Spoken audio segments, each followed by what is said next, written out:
told him about it 20 minutes ago, because he actually only told me 20 minutes ago that I'm speaking here. Okay. That's just a joke. It's actually not true. But I really am honored to be here. I heard so much about this class, and we know this is the advanced track in Torch. And I hope I could do justice to that, advanced. And like my brother says, what I'm going to try to do, I think maybe not the best way to describe what I'm going to try to do here is not to give a broad understanding and to cover every aspect of marriage. Rather, what I'm going to try to do is glean from the verses the core aspect of marriage. And sometimes there's the mothership, and then there's all the sisterships. Right? We're going to try to figure out what the root idea, what the most important idea, perhaps even the definition of a successful marriage. We're going to bring proofs to it, and that could already be that could be manifested in a million or a myriad of different scenarios that married people and people that have committed long-term relationships go through. So I want to go back to page 14.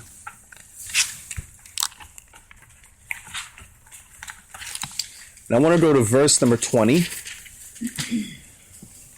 And Adam is basically getting acquainted with all the animals, and he starts giving them names. And the man called names to all the animals, and to the birds of the sky, and to every beast of the field. But for man, he did not find a helper corresponding to him. Right? So Adam's the one. Everyone has a spouse, and he's the only one who's a single person. And what's actually, I don't know what was covered last week, or the previous sessions, but the Midrash over here says is that he was actually experimenting with other animals. He was trying to figure out which one's for me. There's got to be one there for me. It can't be that man, who was the purpose of the creation, doesn't have someone to share their lives with. And he experimented with everyone, and none of them he found favor. None of them quite kind of worked out. It didn't work out. He was all alone. So what happened? And Hashem, God, cast a deep sleep upon the man, and he slept. And we're all familiar with the story. So the Almighty puts Adam to sleep. He takes out one of his ribs or his sides, and then he covers it up. Why does he put him to sleep? Because it's a discussion brought down the Talmud in Sanhedrin. Why put him to sleep? Just because otherwise, had Adam actually seen what happened, you see they pull out a rib and they start building out of that anew, he would lose all the excitement. Right? You don't if you want someone to really enjoy the meal, you don't bring them into the kitchen where you're actually dicing up the whole, preparing it, dealing with the blood and guts, so to speak. You give them the finished product, right?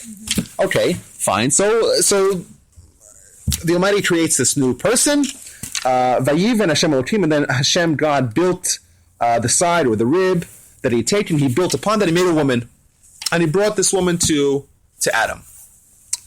And this is the critical two verses, 23 and 24. Vayomer Adam, a man said, Zosapam, this time, means this time as opposed to previous times. Etzemat samai, it's a bone from my bones, ubasar mi basari, and it's flesh of my flesh. Lazosi kare isha, to this woman I'm going to call, this entity I'm going to call a woman. Ki meish lu kachav, because it was taken from a man. Okay, so ish and isha is similar words.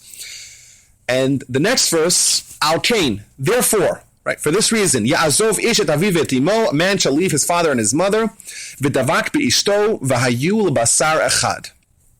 This verse number 24 is the first documented self-help, right? We're given instruction, right? Who is this verse talking to? Al Cain, therefore, who is it talking to? Right? Who are we talking to?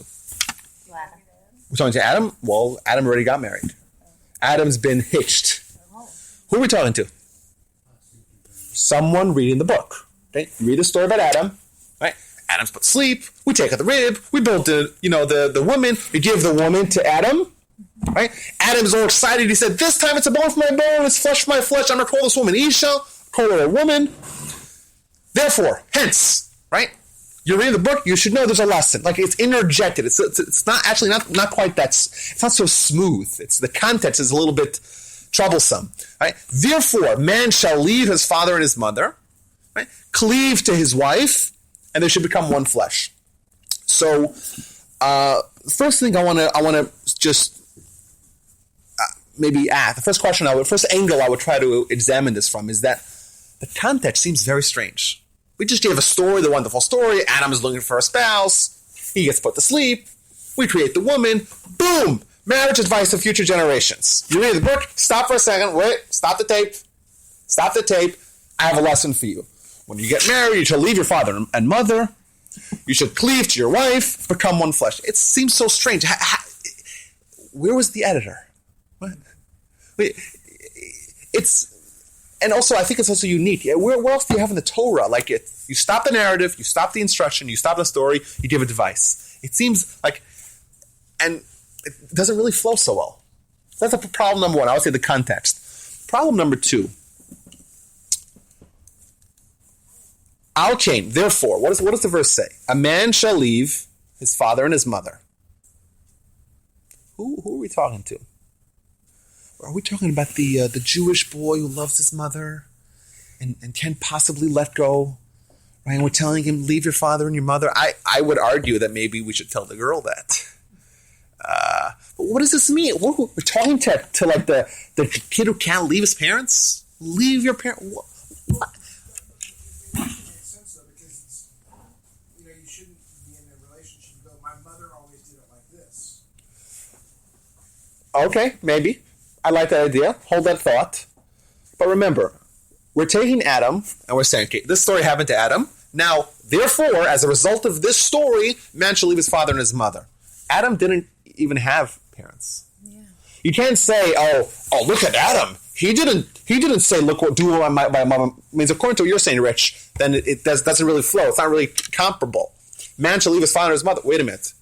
Adam didn't leave. Adam didn't have that challenge. So Adam didn't have parents, right? And Adam was the one who says, this is a bone for my bone, a flesh for my flesh. Right?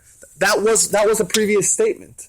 Now we're saying, leave your parents. I think it's a unisex reference. Yeah, that could be true. For everyone. That could very much be true.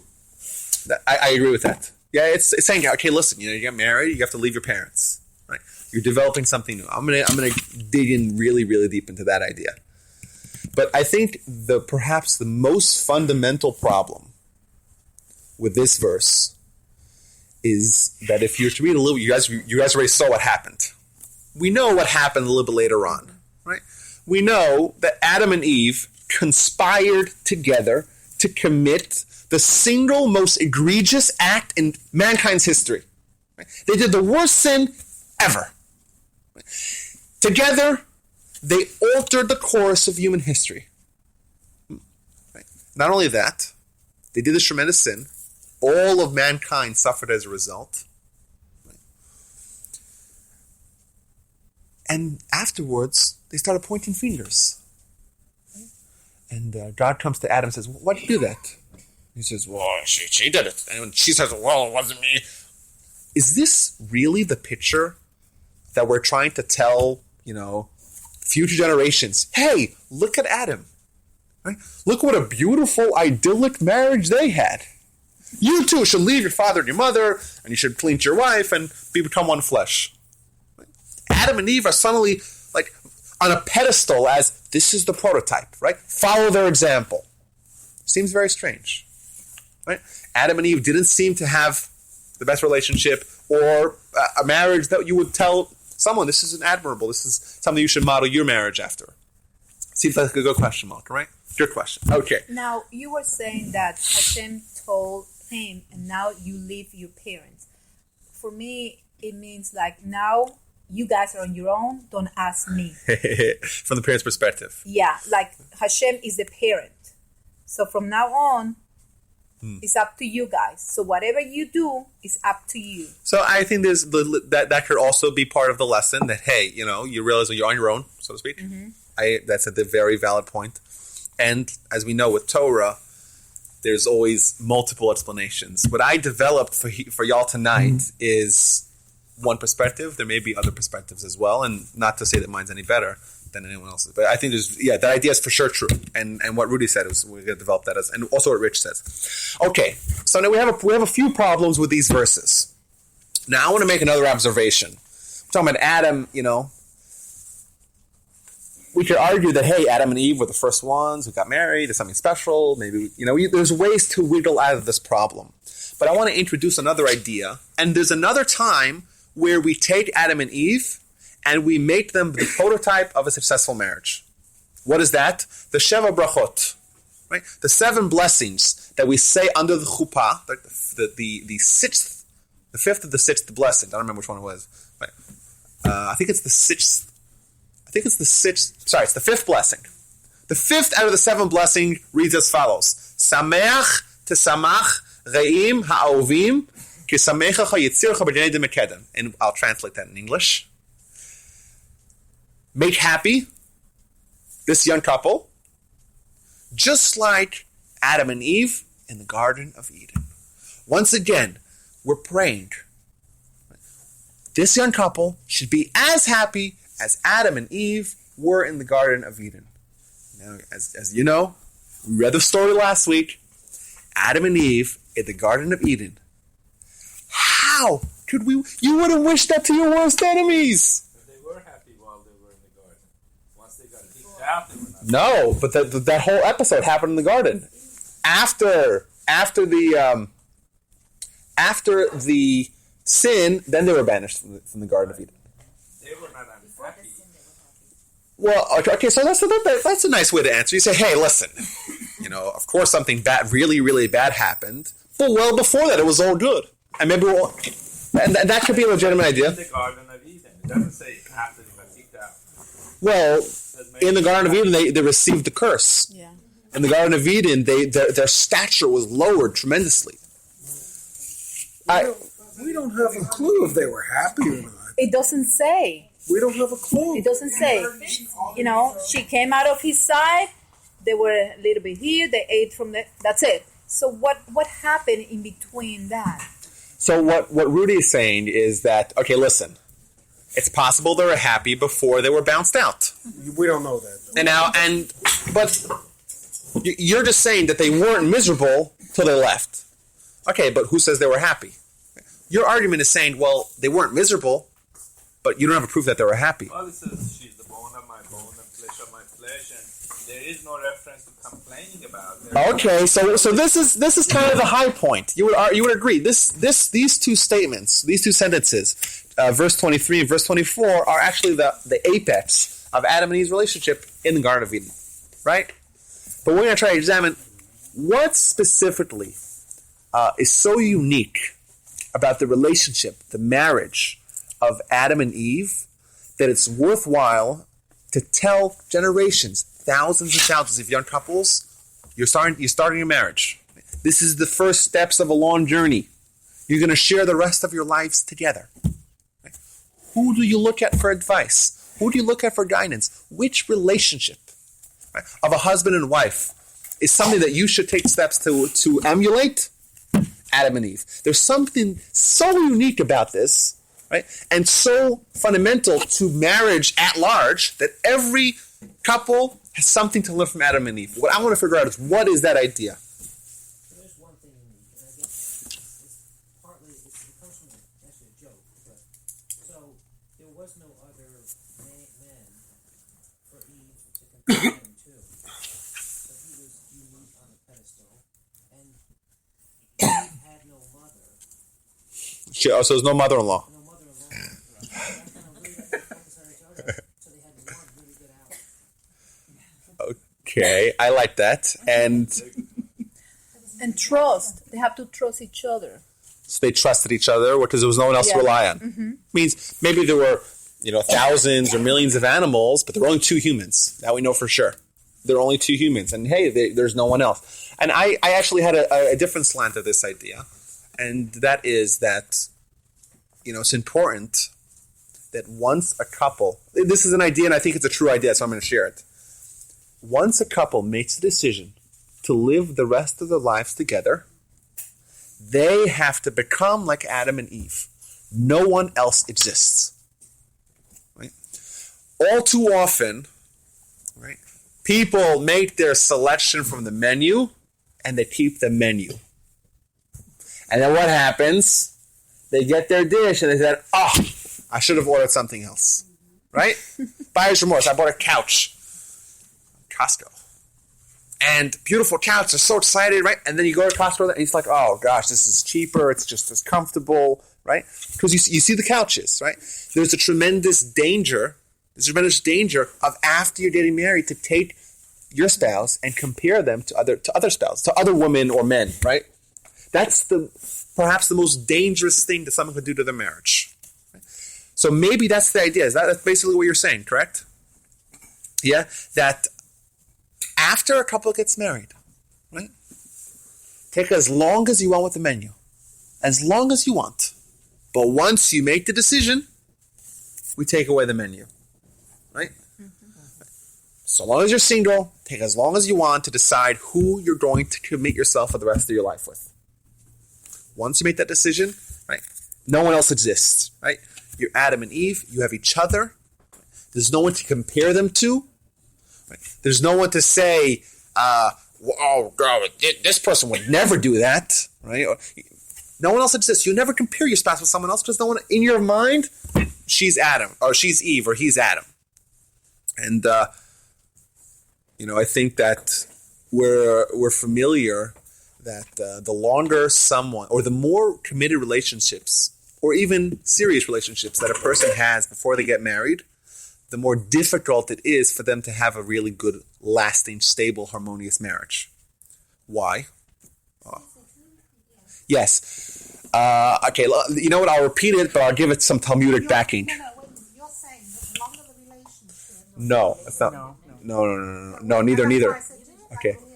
Let me tell you what the Talmud says. This might shock you a little bit. What's the tolerance level of shock? Go for it. Go for it. Okay. Yeah? Okay, listen. Okay. The Talmud tells us if a couple, right, a man and a woman, have both been previously married, and now they're getting married, they get remarried, right? No one's going to get upset at me for saying this, right? Just share what the Talmud says. Okay? In bed, there's 4 people in bed. That's what it says. Why? Because everyone and it doesn't mean there's literally 4 people in bed. It means that everyone brings their experiences with them. And it's very hard to shed a relationship that you already have. Once you have a relationship, it kind of comes with you for the rest of your life, right? And that's what I said, and that's the Talmudic basis for my saying. My statement is that even if you have a relationship before you have the committed relationship, the more relationships or the more serious relationships you have beforehand, the harder it is to isolate this one individual you're going to share the rest of your life with. Why? Because you're comparing, right? They're with you.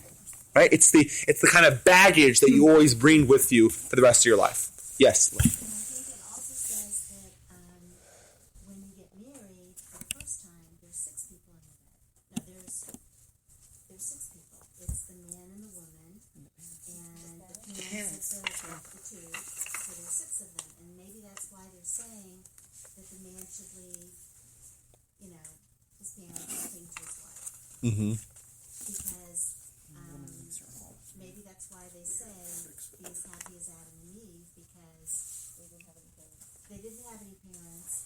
And the first thing is to leave the parents. Mm-hmm. Because when you get married and the 6 people are in the bed for the first time, No, for me.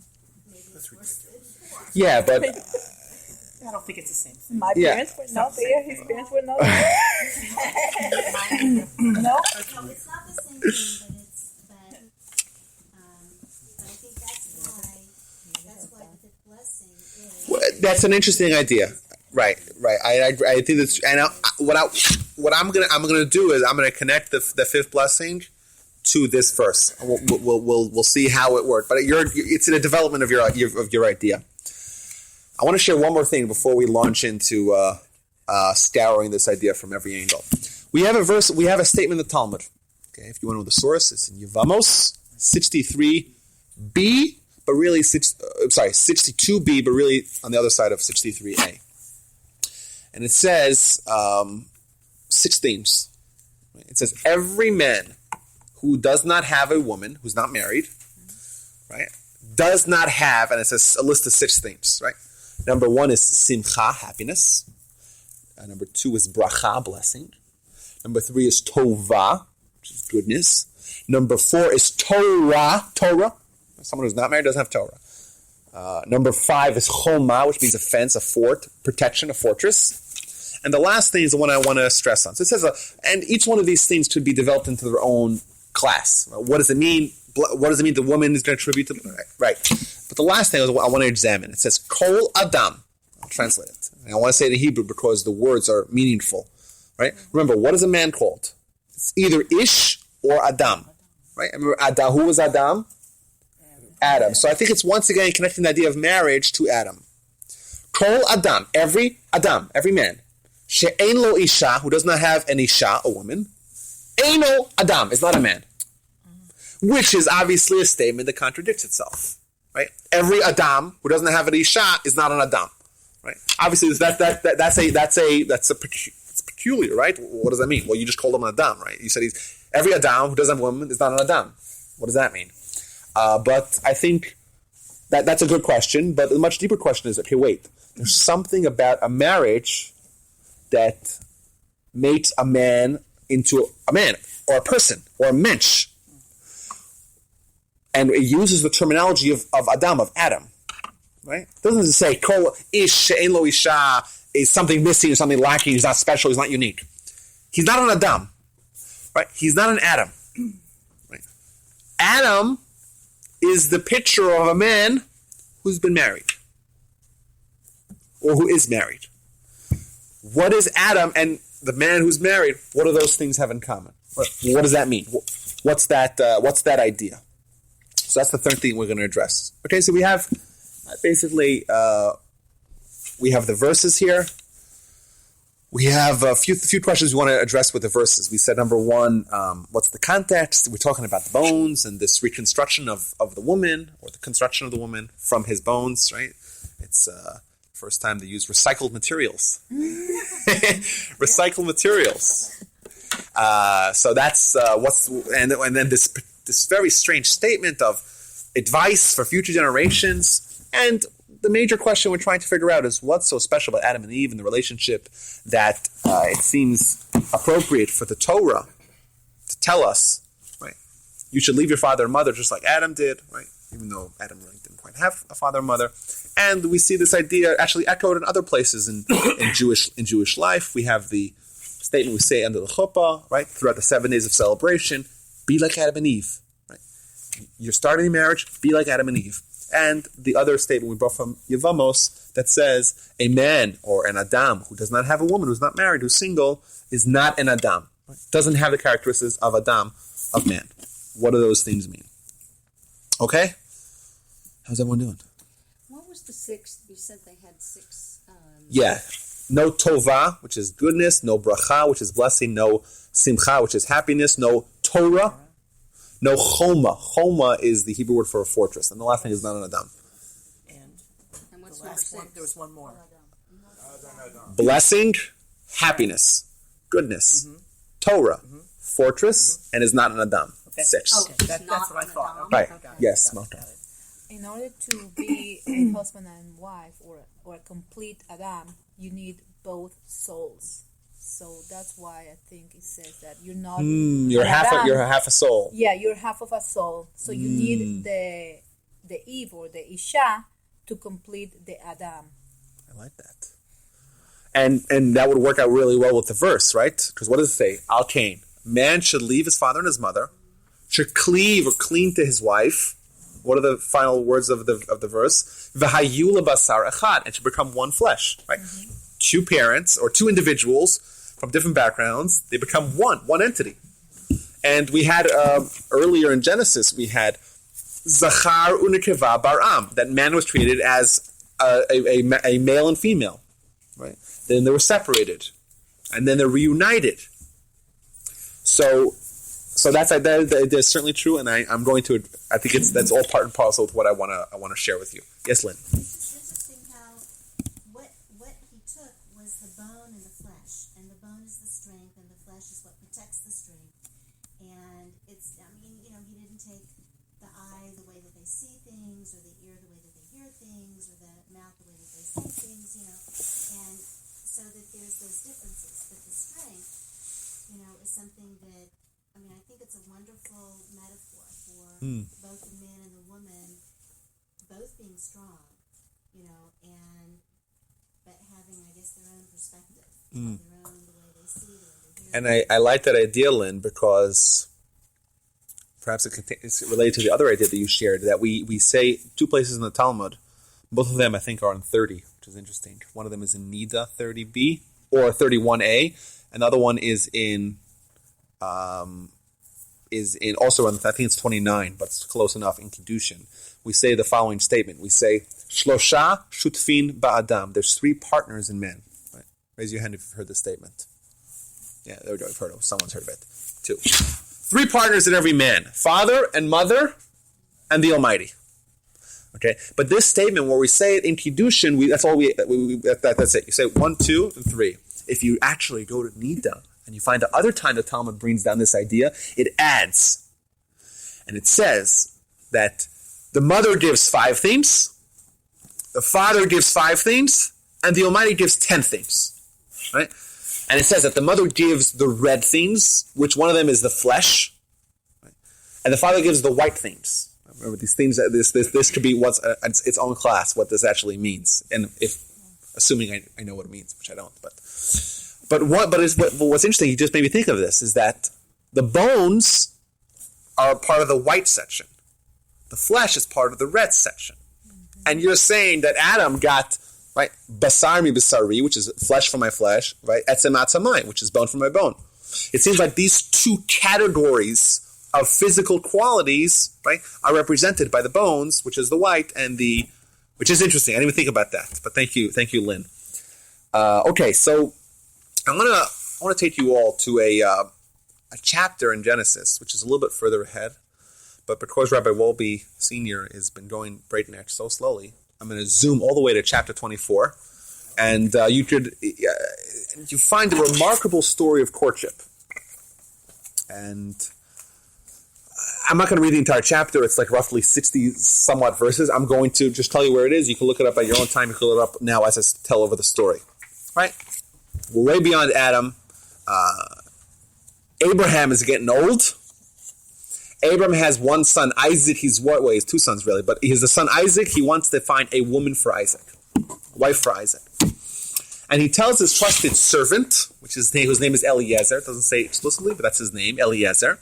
He says, I want you to swear to me that you're going to find a certain kind of woman for my son Isaac. And not this kind of woman. He swears. He takes his camel. He says, go east. Go to my family's house, my family where I grew up, my neighborhood. Head out east, so and find a woman. So he goes, and he has a bunch of camels, and he has a bunch of servants, and they arrive to this town where Abraham grew up. And Eliezer, the servant, starts praying. He says, "Help me, Almighty God! I want to find a spouse, right, for my master's son, for Isaac." Right, and he develops a test. He says, "Please help me, God. I'm making a test. Help me that the test should work out." What's the test? So he says is that the woman, the right girl for Isaac, I should ask her for water, and she should say, not only am I going to give you water, I'm going to give all your camels water as well. Right? Everyone's familiar with the story. Excellent. Right? So what happens? He's waiting there. Rebecca comes out. She's carrying the judge on her shoulder. He runs over to her. He says, "Can I have some water?" She says, "Sure. Now I'll give you water. I'm going to give your camels water." And he's like, I get so excited, and he gives her jewelry, and he meets her parents, and he tells the parents the whole story, and then he convinces the parents to let her go. She goes back, travels back with him to meet Isaac. They meet Isaac. She falls off the camel. It's a little part of the story people don't know. She just collapses off the camel. Interesting. And they get married, and all happy. Right? That's the story. That's all of chapter 24 in Genesis. And if you take a look at Rashi, there's a Rashi there. Rashi quotes a piece of Talmud, which is very instructive.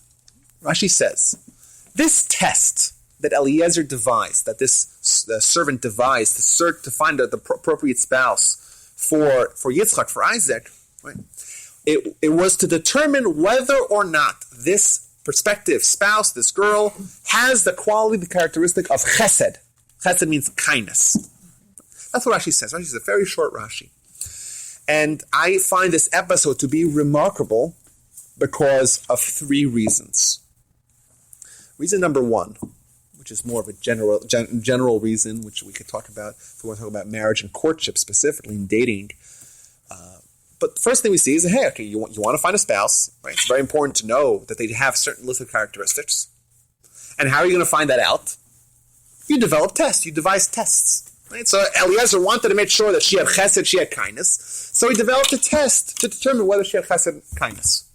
Okay, that's the first thing, which is a nice idea to put in our pocket, right? You want to find out the true character of someone. You have to develop a test that they should come into a conflict that will demonstrate whether or not they have this characteristic, and that's the first idea. Put that in your pocket.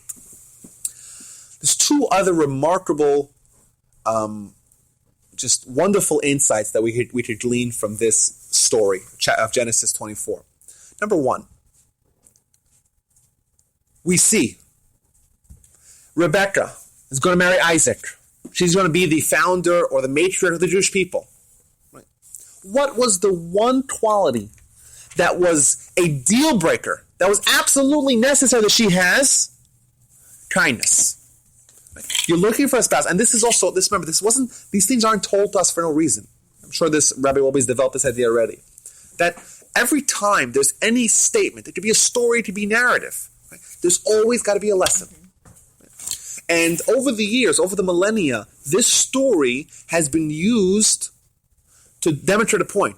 When you're looking for a spouse, the most important quality, the one thing that you're not willing to negotiate upon, is chesed. Everything else does not necessarily need to be a deal breaker. This is the one thing that's a deal breaker.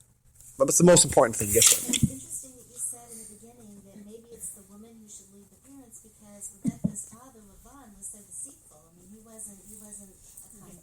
Mm-hmm. And so she left her parents, but she was kind despite how she was able to see beyond. So looking at the parents isn't necessarily the best thing to do for looking for a spouse, but looking at the quality. I know that my grandfather, whenever he would learn, he would teach in his yeshiva this Genesis 24. He would always say, from here we could see, when you're seeking a spouse, the one thing you look for is chesed, it's kindness. Okay, that's another second remarkable idea from this episode. What's the third remarkable idea?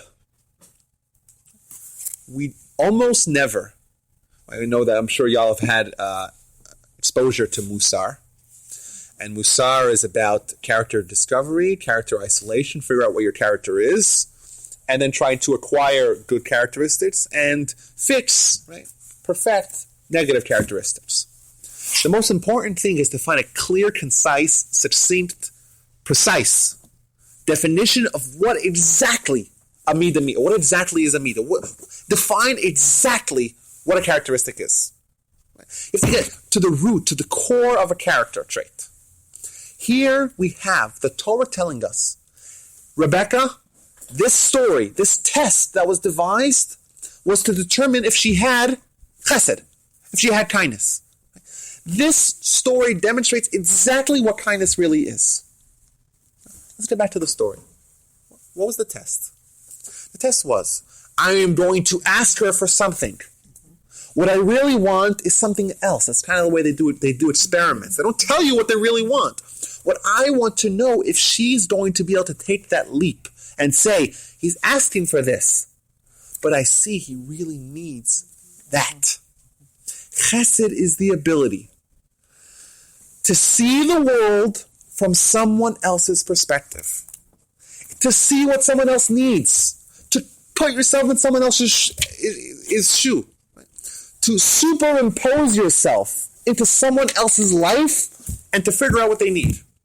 I see someone, he's weary. He just arrived from a long journey. There's people with him, there's camels. Right?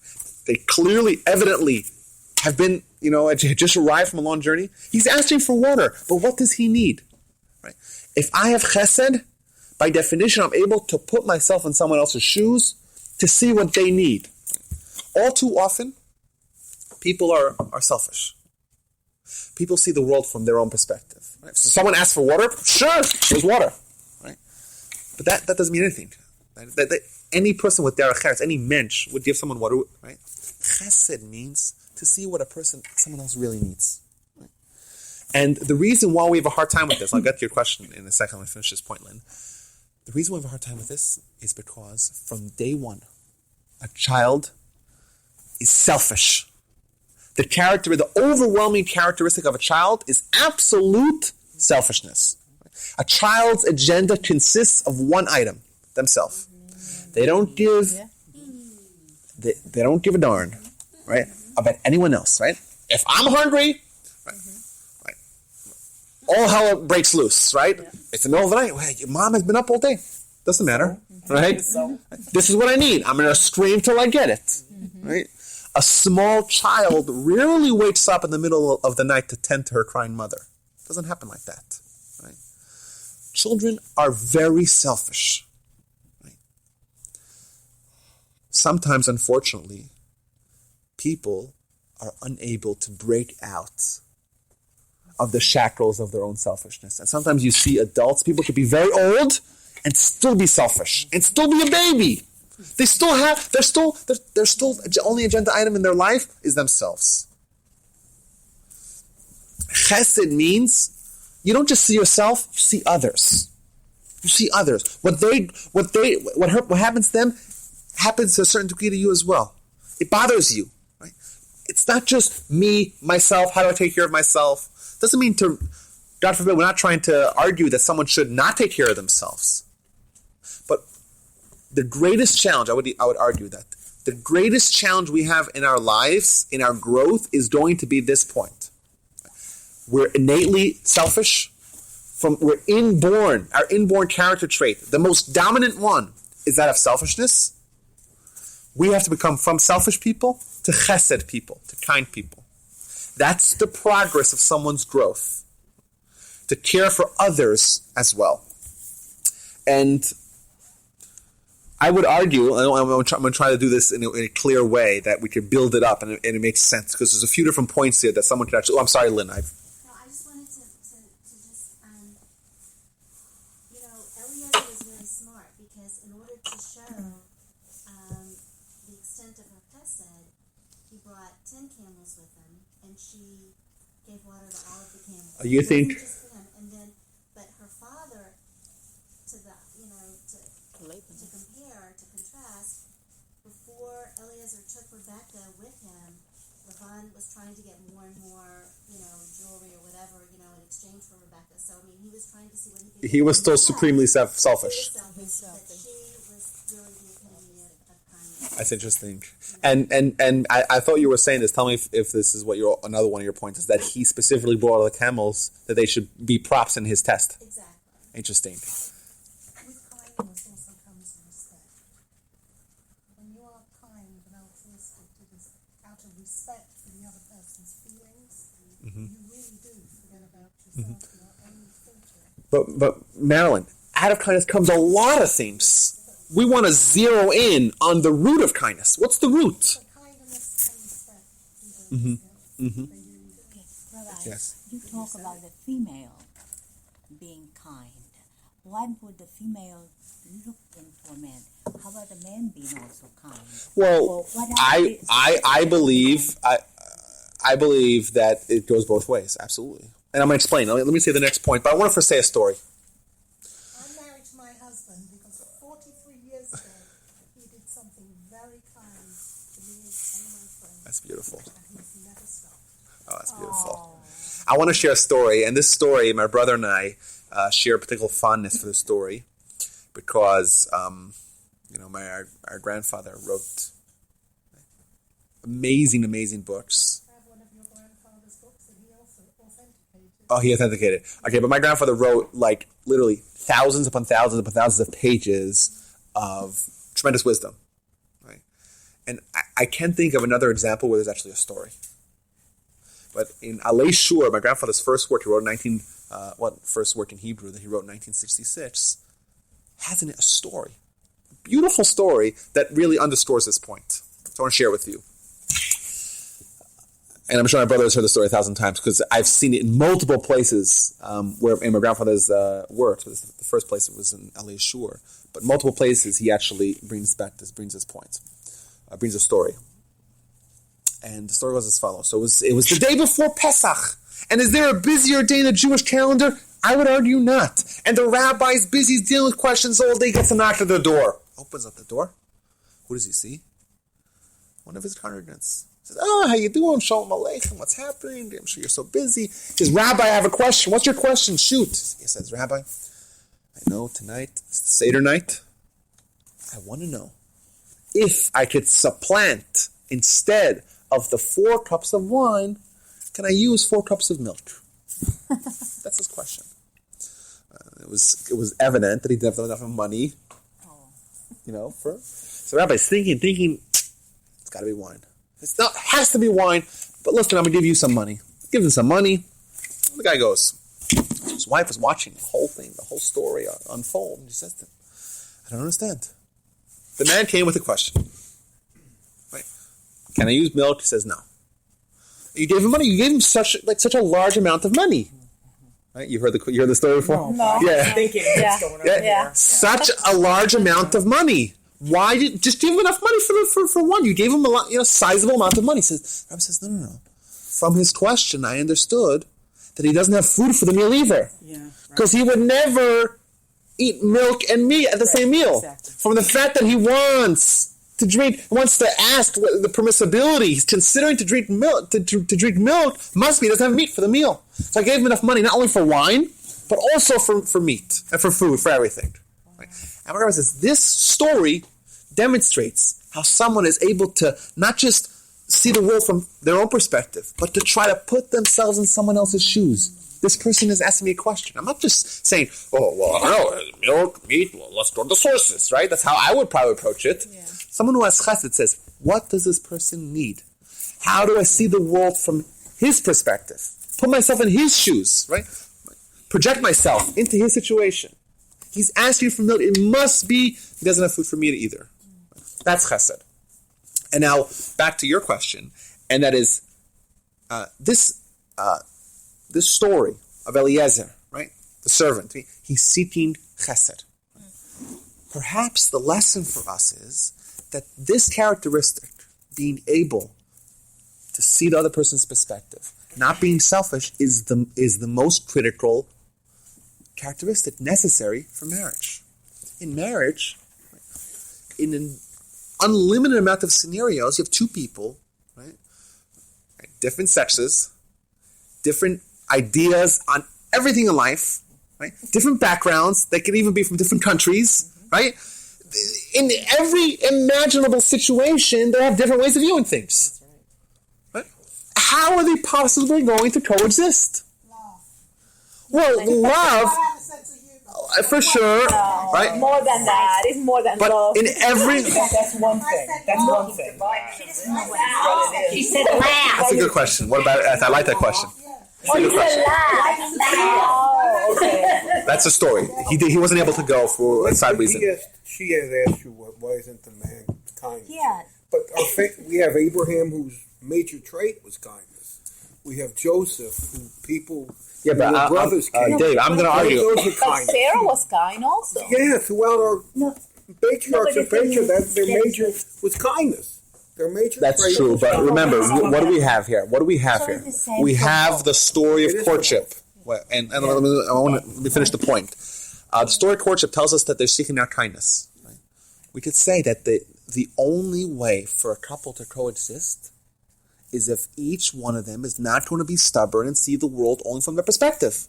If you're going to be selfish, if you're not going to be kind, i.e., if you'll refuse to see the world in any other way, right, than the way you've been brought up as an individual, as selfish, as a baby, it's not going to work out.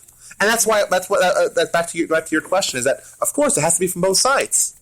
Right? Otherwise, if each one of them is unyielding, if each one of them is unwilling to negotiate, not negotiate is a bad word, but to compromise and to be willing to give up a little bit of their stance, it's not going to work out. It's not going to work out. If 2 people are stubborn and selfish, It's not going to work out. Well, it might work out. Separate bedrooms, separate TV remotes, separate bank accounts, and prenuptials. That might work out. But that's not really a success. That's not a marriage. That's not a marriage. What's the Hebrew word for empathy? That is Empathy? business. Rabbi Wolbe, Hebrew word for empathy? Yeah, maybe. Thank you. That's a good point. Yeah. That's a good point. Yeah. My question was, if there is a word, why aren't you using that word instead of chesed? Well, because I'm using what the Torah said. Well, remember, I brought a Rashi. Rashi says that he wants to find if she had chesed. But it's the same thing. You're probably correct. Yeah, but I can rely on Rashi. Rudy, you have to understand. You see Rashi, that's enough. You could drop everything. This is what it says. But you're right. But at the core, it's the same idea. That's what I'm trying to stick to the core here. And like Marilyn brought up, there's multiple manifestations of this idea.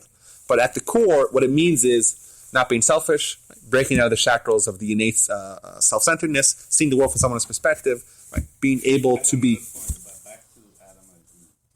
Could it be that Hashem is saying, even though they did the unthinkable, they conspired against God, they did the wrong thing, They did it together? but they did it together? Maybe. I'd consider that as well. I like that. That works. Lynn. But they blame each other. Good at that. But they blame each other. I don't think you're supposed to go along if someone's doing something that's illegal, against the rules. Ethically, you're not supposed to. I don't see that as a positive thing It's that a they did it parable. together. They're saying that, No, but even if they did such a wrong thing, the fact that they were united, the fact that they were together. Well, but I disagree with that because the idea of Ezer Kenegdo, which is what Eve was a helpmate, and the Ezer Kenegdo, it's not just you go along with someone when they're doing something that's wrong. You try and So then you don't believe they did it together? No, I'm saying that I don't. It's not a good thing. That's all. Yeah, well, It doesn't mean it's a good no. Yeah, well, What he's saying is they what you're saying, I'm going to try to play peacemaker here. I think you could both be saying something that's correct. I think Rudy could be saying, hey, listen, if you're going to be a little naughty, so to speak, right? Doesn't mean that you should commit murders together. Rudy's not saying you should commit murders together, right? Rudy's not saying Bonnie and Clyde. That's not what he's saying. He's just saying they did it. He's just saying that there's a certain lesson that even if you're not doing something so perfect, it's better you do it together. Better to stay united. And that's a legitimate point. Yes. They did. Yeah, and that's what you're... Absolutely. And Rudy would not... Rudy, would you advocate that the husband and wife should murder together? No, Of course not. So, yes. He's making it up. Yeah, he was... Yes, that's why... And that's a good Keep the one. peace. I like it. Yeah. Okay, so we see how the idea of kindness is the only way for a marriage to even work. Otherwise, either they're divorced, or separate bedrooms, separate television remotes, separate bank accounts, and separate lives, right? In our society. Or in every society, even Adam. But Even Adam, and remember, even Rebecca. the Muslims stay married, and look at that relationship. So it's But you don't know what goes inside. You don't know. Yeah, well, maybe it's separate TVs, separate remotes, and separate Qurans, Yes. separate. I have 4 wives. I was going to say. Yeah, I mean, it's not the same. Oh, they have separate wives. Yeah. But it's not the same. Now, I want to say a deeper idea. As for the Jews. I want to say a deeper idea here. I want to argue that not only is this midah of chesed or of empathy, of chas, not only is it the only way for a marriage to survive, it's the definition of marriage. It's the definition of marriage. Marriage means, as Malta brought up, marriage means taking two people who are selfish, or at least have their own lives, have their own agenda, have their own perspective, have their own circumstances of their existence. Taking two entities and morphing them and fusing them into one. That's the definition of marriage. Not only is chesed the survival guide to marriage, chesed is the definition of marriage. Marriage means giving up your individuality, giving up your self-centeredness, developing a new identity. So this is a much deeper understanding. And perhaps this is what it means. Right? Adam, what happened? Well, what's the context of the story? Right? Adam's looking for a spouse, finds no spouse, gets put to sleep. We take out his bone, We take out his flesh. We build a woman. Adam gets up and declares. He makes a declaration. This is verse 23. Zosapam, this time, etzem me'atzamai. Basar mi basari. This is me. This woman is not someone else. It's not some new entity. It's me. It's my bone. It's my flesh. It's not something which is external to me. And voila. What does the Torah say? Do you read this? The Torah's telling you, years later, Al Cain. Therefore, did you just read what I said? Adam just made this wonderful declaration. Right? He called his wife part of me. It's a bone for my bone. It's flesh for my flesh. Stop the tape. Sorry, Dave. Stop the tape. We have to make a declaration. We have to teach a lesson. Al Cain, therefore, a man, years later, should leave his father and his mother, cleave to his wife, and become one flesh. Adam, over here, demonstrates to us what the definition of marriage is. Marriage is, she's a bone for my bones. She's part of me. We're two parts of one entity. And we're telling the reader, you have to leave your father and your mother. What does it mean, your father and mother? Your father and mother means your background. Your whole life is where you grew up. And it's your identity. Right? That is all defined by what family I'm from. Right? I am a product of my family. I have an identity. If I want to develop a new identity, I have to shed the old identity. Ya'azov ish et aviv v'timo. A man shall leave his father and his mother. What does that mean? Shed away that other identity. If you keep, if you stick, if you guard, right, hold of your previous self, it's a selfish, self-centered, self-focused, one agenda, right, you're not going to be able to build a marriage. You have to be able to drop that. Leave your father and your mother. It doesn't mean your actual father and your mother. Adam didn't have a father and mother. Right? Got it. Right. But Adam told us, this woman is part of me, and that is the definition of marriage. And reading this years later, I'll get to your point in a second. Years later, you're reading this, right? Stop the tape. A man has to be willing to forfeit a little bit of his own identity. He has to leave his father and his mother. His father and mother is the idea. It's not his actual parents. He could be living across the country, but it's who he is, how he grew up, how he views things. Right? It's indicative of his personality and his perspective. You have to be willing to compromise in that. You have to leave your father and your mother. Cling to your wife, and become one flesh. You take two, you make him one. That's the definition of marriage. No one is better to show us how this is done than Adam. Adam got up and declared, this is a flesh, part of my flesh. This is my bones, right? This was formed for me. We tell young, and we give a blessing to the prospective bride and groom, right? What do we tell them? Samech, be as happy as Adam and Eve were. Why were they happy? Because they had a real marriage. They had a single, unified identity.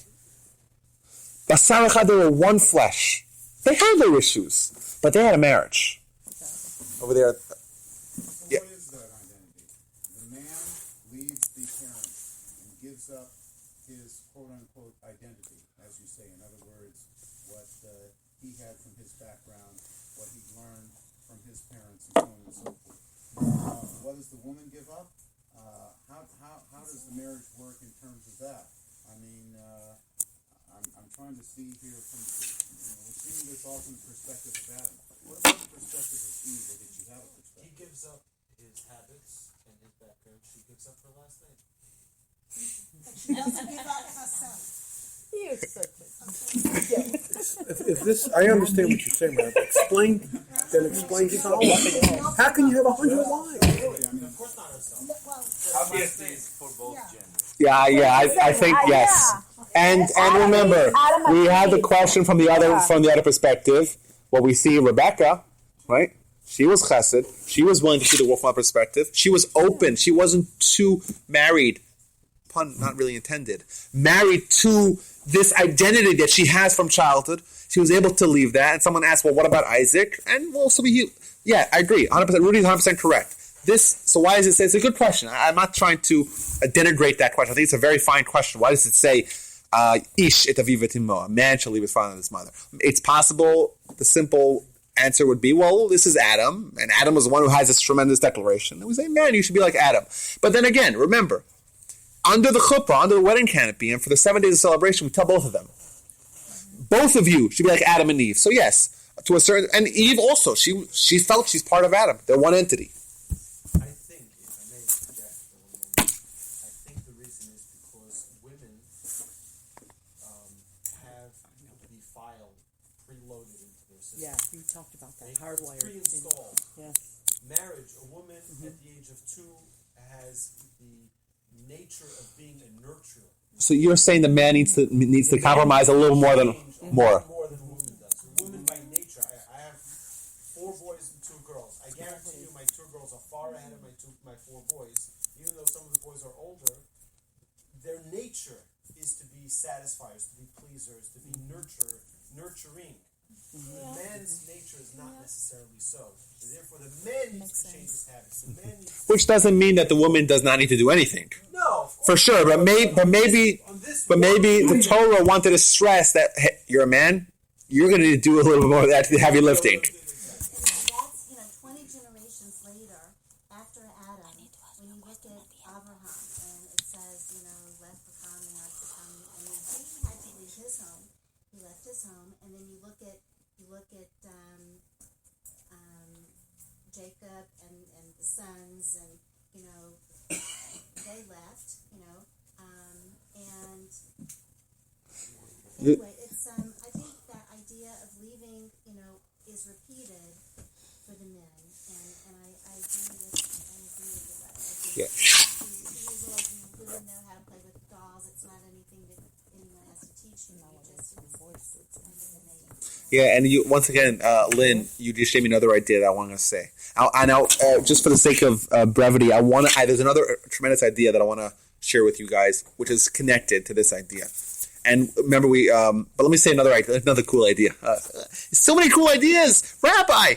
Awesome. Okay, if you take a look at the section, the 5th section, 4th or 5th section in Exodus. It gives the laws about a slave, a Jewish slave. Right? Why is someone going to become a Jewish slave? How does that work? It's a whole story. But how does someone actually become a slave? And under what circumstances would someone actually be sold as a slave? Separate discussion. But there's a halachic distinction between a single, unmarried slave and a married slave. Right? But for our purposes, I want to focus on the way the Torah calls a single person. Very strange use of terms. It says, "Im begapo yavo begapo yetze." So the law is that if someone's a little bit counterintuitive, but if someone is single and gets married and you acquire a Jewish slave who's single, you're not allowed to marry him off to your non-Jewish slave woman. But if he is married, then you are allowed to marry. So it's a little bit counterintuitive. But the point is that the Torah says us, if he's single, if he comes single, he should leave single. But what word does the Torah use to describe a single person? Gapo. Begapo. What does gapo mean? So it means the edge of his clothing. The edge of his clothing. Which I can think of a lot of good ways to describe single people. The first one would not be this one, right? Describe a single person, right? You would say maybe lazy, maybe it's a mess, self-centered. The edge of his clothing. So I once heard an idea, which is it's a continuation of this principle, is that a single person, their life ends where their clothing ends. Their life ends where their clothing ends. That's all that matters to them. Someone gets married. What they're doing something very painful, right? Because they're taking their identity and they're leaving. They're leaving the father and the mother. But they're expanding themselves. Their life does not anymore end where their clothing ends. Now, it's 2 of them, right? It's expansion of oneself to include someone beyond oneself. That's the definition of marriage. And that's one reason why when you take the talit and you wrap it around the 2, you're sort of taking the clothing and right, clothing, very good. But now, listen to this point, crucial point. How does the Torah call great people? Right? What is the Hebrew term for a great person? Adam Gadol. That's a righteous person, a great person. Adam Gadol. What does Gadol mean? Big person. It's a little bit strange. In Aramaic, Gavra Rabba, which also means a big person. And my grandfather once asked, why would you call a great person a big person? It's maybe a little offensive. I don't know. Large man. But he explained, the definition of someone's greatness is how big they are. A single person's life ends where their clothing ends. That's how big they are. Someone who's married, it extends to their spouse and to their children. Right? They're expanded, becoming a little bigger, a little bit greater. A great person is someone whose self expands to include even other people. If I'm a great person and someone gets hurt, I feel like I got hurt. They're part of me. Such a lot. The greatest person is the largest person because their self includes other people. Now, we see that Adam told us is that he gave us this lesson. If you want to be a married person, you have to leave your father and your mother. Right? You have to break out of that cloth, like we say. You have to expand yourself to include someone beyond oneself.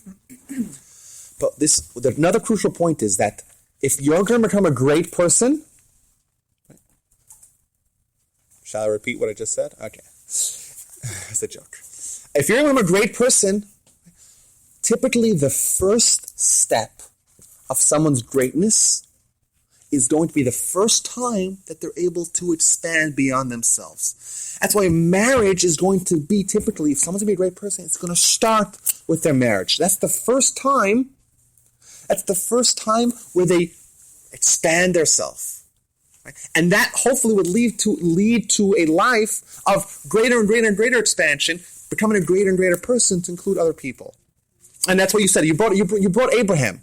Abraham. I just wanted to say how he and Sarah they traveled, and they had 10,000 students, and they traveled, and they really expanded, the philosophy of monotheism to all of these people, and it was a sign of his greatness, and I think that's why, he represents, he's the first one to represent. But I think the verse that you brought earlier, remember you brought Lech Lecha, right? Lynn brought the first verse in Parshat Lech Lecha, right? What does it say? It says that Abraham left his family, left his community, left his town, left his country, right? It seems eerily similar to this instruction that we have for marriage. Abraham is the great person, is the leader. Marriage, parallel, these two ideas parallel each other. Because it's the same thing. One of them is you and your family, expansion of oneself, not being self-centered, not being self-centric, not being only cared about myself. I include the family. I have chesed. Abraham, in his journey to become a great person, what does it say? With his wife, correct. And I'll get to his wife in a second. And I'll add to your point. Abraham, at the beginning of his journey, what does it say? He left. What did he leave? He left his family, his parents, his house, his community. Once again, the same process of breaking out of those shackles of self-centeredness. And now another point to add to Lynn's point. Abraham and Sarah both get a name change. Right? Avram to Avraham. What does Avraham mean? Av Hamon Roim. He's going to be a father of many nations. Right? Abraham was a leader that included everyone. He was able to empathize with other people. Sarai became Sarah. What does Sarai mean? My minister. What is Sarah, which means the minister? Once again, in a certain point in Sarah's greatness, she went from being inclusive to including other people. Or exclusive. Exclusive to inclusive. Now, I want to say, I know it's getting late. Do we have some more time here? Another hour? Okay. So let's settle down. If you remember at the beginning, we brought another verse, we brought another statement from the Talmud. The Talmud says, Kol Adam she'en lo isha eino Adam. Every man who's not married is not a man. Now, remember, I don't know how much this was covered in previous weeks, but the idea of Adam is the collective entity of all of mankind. Adam personified this idea. Right? We look at Adam. There's only one man and one woman. We're all parts of Adam. This is a little bit of a deep idea, but if you take a look at the Talmudic sources that talk about Adam, I would send you all to Sanhedrin 37, 38, 39. There's pages that talk about Adam. It says Adam was as big as the world. It says all these things about Adam make him seem so huge because he was the collective of all of mankind. His decision was all of mankind's decision. Right? Adam, by definition, is not only the first person to get married, he was the first leader. We're telling you, Kol Adam, every person, She'ein lo isha, is not an Adam. What does it mean? What does that mean? We said it contradicts itself. Right? Every man is not a man. What does that mean? Adam was more than just a man. Adam was the leader. The Adam was the person who encompassed everyone. Right? The greatest leader. Right? He actually included everyone within himself. If you're not married, if you're not forced to have chesed, forced to get rid of your own little cocoon that you grew up with, that that selfish baby, you'll never become a leader. Why? Because the same characteristic that enables us to be leaders, to include oneself, right? The starting point is going to be marriage. Right? What is marriage? Right? Expansion of yourself. This is a part of me. This is not some external person that I have to get along with, acclimate. If so, what do we have? Separate TVs, separate bedrooms, and separate rooms. It's becoming one. It's taking something which is really external to me and including that under the umbrella of who I am, of my identity. Right? That's the first step for leadership as well. Right? If I'm not married, I'm not going to be a leader. Right? It's not because of some merit that you have of marriage, or like if every strong man has a strong woman, or right. We've all heard of those platitudes are coming out of our ears. Right? We've all heard that 1,000 times. Has anyone heard it 1,000 times? It's devoid of meaning, right? Every successful man has right behind every wall. That's called, huh? Been a president that hadn't been married, so. James Buchanan, correct, the 15th president. Or was he not married? Or was never married? Yes. But not every president is great. Yeah, that's for sure. That's for sure. Yeah. Yeah. But you didn't answer. What about our leaders that have 100 wives, though? Well, that's the question you already brought up. It's a good question. Yeah, but in the old times, even the Jews had more than one woman. That's the same question. You said that's How does Solomon. that become a unity then? Oh, that's a good question. And that's remember, it's also a politically unviable discussion. But then, So that's why how many? it's a good souls? question. Yeah. Souls He or what? doesn't want to answer. So let's move on. No. Hamlet come to my Huh? I bet you have something you could say about that. No, I can make up something. No, Rachel. That's and what you'll Leah. never know, is that even if I don't have anything to say, I'll just make it up. We're talking So about ourselves. Rachel and enough. Leah had Jacob, so they both. But that's maybe more. It's not 100. No, that's a good question. It's a very good question. The man does not love all 100 women. no, but the flesh. Well, physically maybe, but not spiritual. I was just wondering, I'm not a good sharer on that. is there anything in Rashi or any of the commentaries that you've ever read that sense of humor? I mean, the Jewish text. I mean, I know we have a lot of Jewish comedians and sense of humor, but is there anything that you know of? I don't know of anything that actually says about it. I mean, I know that if you don't do a mitzvah with a smile, it doesn't. Yeah, so I'll tell you, Lynn, Lynn, the first source I would look for any answer is probably the Talmud. The second source would probably be Maimonides, and the third source would be my grandfather's writings. So in my grandfather's writings, that's correct. Yitzchak was there's levity in there, but my grandfather writes, and that's to me this is tantamount to it being enshrined on the tablets, right? This is my grandfather writes something. It's serious. It's weighty. He says he talks all about the perspective that it should be in a home, and it should be relaxed, and it should be fun, and it should be upbeat, and it should be, it should be fun. It should be warm. It should be happy. There should be jokes, right? Actually, Maimonides writes that. Maimonides, not jokes, but the point is No, a sense of humor. sense of humor. Yes, a sense of humor. That's correct. I agree to your point. Maimonides writes, I just remember Maimonides says that also. He writes in the laws of marriage, right? He says that a man cannot be stiff or cold or what the words he uses. I can't remember strict, loy kapdan. He says that. You have to be. Maimonides writes that. So there you go. I'm sure the Talmud says that also. I don't think you can define sense of humor. Yeah. Sometimes a sense of humor is knowing when to stop. But when you are having a conversation, when you can see that it's getting bigger than both of you, knowing when to stop and you can end up laughing. That is such a wonderful Jewish trait. This sensitivity to have a sense of humor, to make things light, and Suffered a lot, I guess. I was just wondering. I'm not familiar with anything, where it says. Yeah, it does. It does say. I don't know if it says it like in modern terms. I want to share one more crazy idea, guys, and I think this might be a clincher for everyone. So, if you were to take what we said here till now, you basically have two primary ideas. We have Adam and Eve. We have a marriage that's worthy of being admired, and we have Adam as being a great leader. And we said, what are those two? Like we are as Adam and a great marriage. Right? So we said Adam made a declaration. This is part of me. Right? He was able to leave his father and his mother. Why? Because they were formed from the same entity. Right? And that's the attitude that marriage has. And we see that that's what chesed means. And that's what they looked for when they wanted to get married. Right? The ability, and this is our challenge in life, the ability to break out of the inborn innate self-centeredness to include someone else within our lives, to put ourselves in someone else's shoe. Right? That's the key to marriage. That's the key to leadership. I want to share another crazy idea. It'll be the clincher. And this is from my grandfather. He writes, there's a Talmud.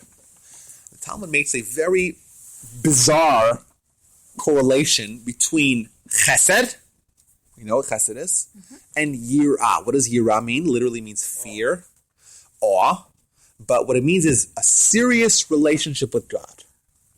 And it puts these two things in one basket. And my grandfather asked, wait a second. Chesed is interpersonal. You think of chesed, you think of someone who's warm, someone who's kind, someone who's caring, someone who's giving your camels to drink. Someone who's not selfish.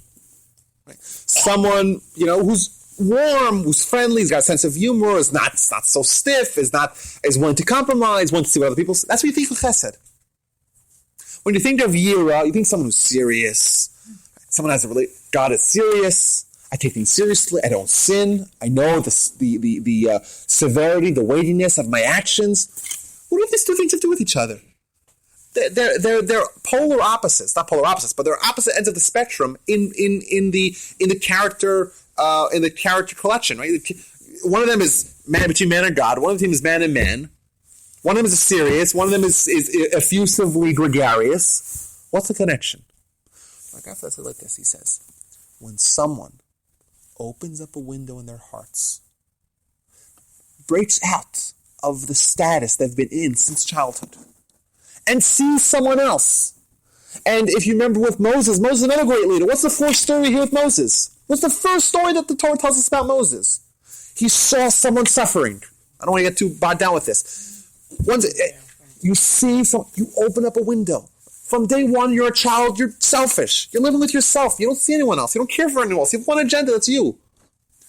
You open that window. You see someone else. You have chesed. That same window will enable you to see God.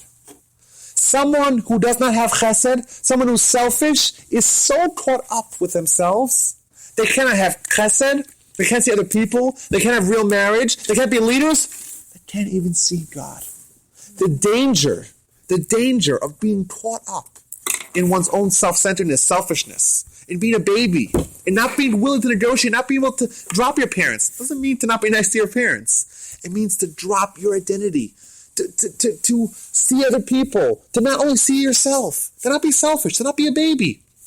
If you can't do that, you can't drop that, not only are you severely limited with your interpersonal relationships, you can't relate to God either.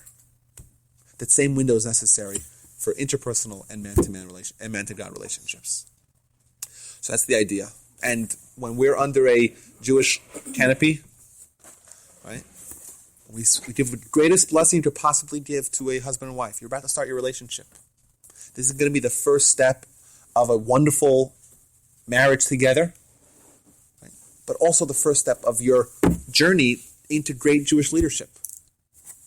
Who do you have to look out for? Adam and Eve. Their relationship personified what marriage is all about and what leadership is all about. And the added cherry on top is that enables man to have a relationship with God. You know, you said that the last item was a man taking a man without the woman, and when you bring the two together with the ish, the isha, and then you just, what they have together is the ish, which is the fire, but what they Names share of God. together is the yud and the hey, and so it's exactly what you're saying, you know, Now, thank you. I like that. As to back to what I said at the beginning, what we shared here is the core idea. I don't think it was practical. It's not a practical class. I have plenty of practical classes. Want to hear them? If you guys convince Rabbi Wolpe to let me come again, by popular demand, probably will never happen. But if I already, but remember, this is the core. What we shared with you, this is the core.